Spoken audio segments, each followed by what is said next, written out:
নমস্কার বন্ধুরা, রিতার হোম কিচেনে আপনাদের স্বাগত। আজকের আমি বানাবো মটর পনির।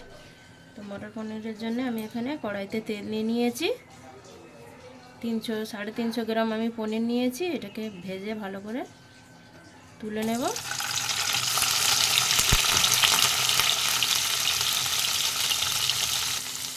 একটু পনিরের মধ্যে লবণ আর হলুদ দিয়ে দেবো।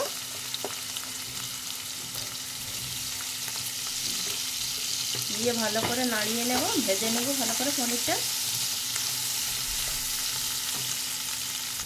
পনিরটা এখানে আমার ভালো করে ভাজা হয়ে গেছে। এবার আমি তুলে নেব। ওই পনিরটা তুলে নিয়েছি। এবার ওই কড়াইতে দিয়ে দেবো আমি হাফ চামচ গোটা জিরে, একটা এলাচ দেব, আর দিয়ে দেব দুটো ছোট ছোট দারচিনি। এবার দিয়ে দেব আমি এখানে পেঁয়াজ বাটা, কাঁচা লঙ্কা, ভালো করে নাড়িয়ে চাড়িয়ে নেব। এবার দিয়ে দেব আমি আদা রসুনের বাটা, 1 চামচ আদা রসুন বাটা দিয়ে দেব। দিয়ে ভালো করে ভেজে নেব।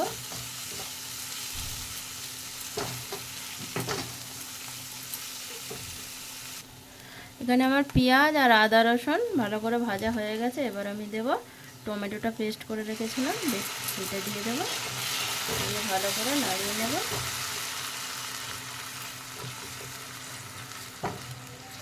এবার এখানে আমি মশলা দেব।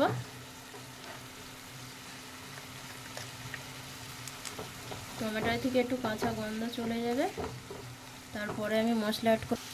টমেটোটা আমার ভালো করে ভাজা হয়ে গেছে, এখানে কাঁচা গন্ধ চলে গেছে। এবার দিয়ে দেব লবণ, দিয়ে দেব 2 চামচ লবণ দিয়েছি, 1 চামচ হলুদ গুঁড়ো দিয়েছি, 1 চামচ জিরে গুঁড়ো দেব, 1 চামচ দিয়ে দেব ধনে গুঁড়ো, হাফ চামচ কাশ্মীরি লঙ্কা গুঁড়ো। দিয়ে সবগুলো মশলাকে আমি ভালো করে নাড়িয়ে নেব।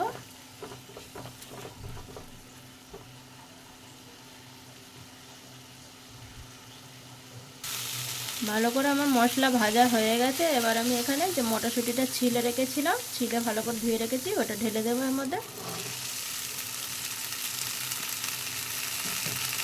দিয়ে ভালো করে নাড়িয়ে নেব।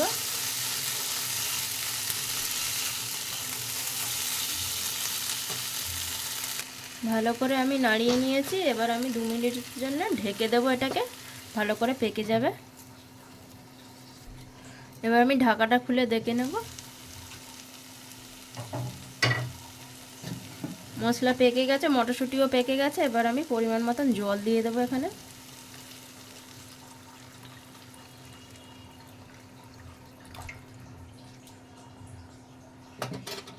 দিয়ে ভালো করে নাড়িয়ে নেব।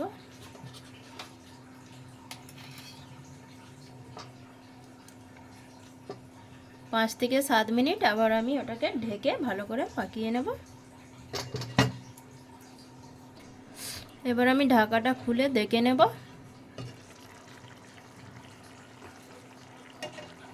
হয়ে গেছে এখানে আমার।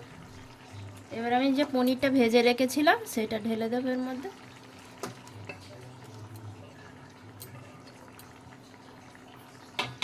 দিয়ে ভালো করে নাড়িয়ে নেব।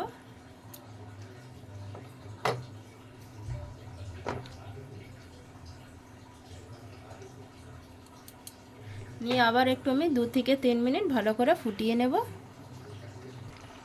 ভালো করে ফুটিয়ে নিয়েছি আমি এখানে। হয়ে গেছে, পনিরটাও সেদ্ধ হয়ে গেছে ভালো করে। এবার আমি এখানে গরম মশলা দেব হাফ চামচ,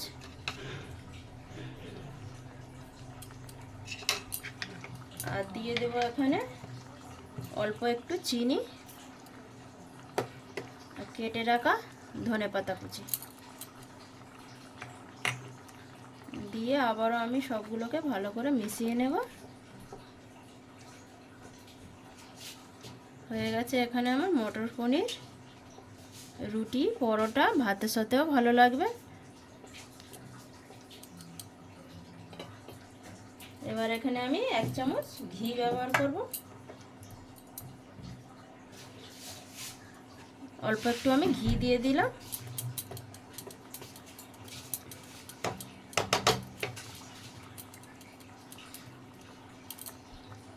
ঘিটা দিয়ে দিলাম, আমি ভালো করে নাড়িয়ে নেব।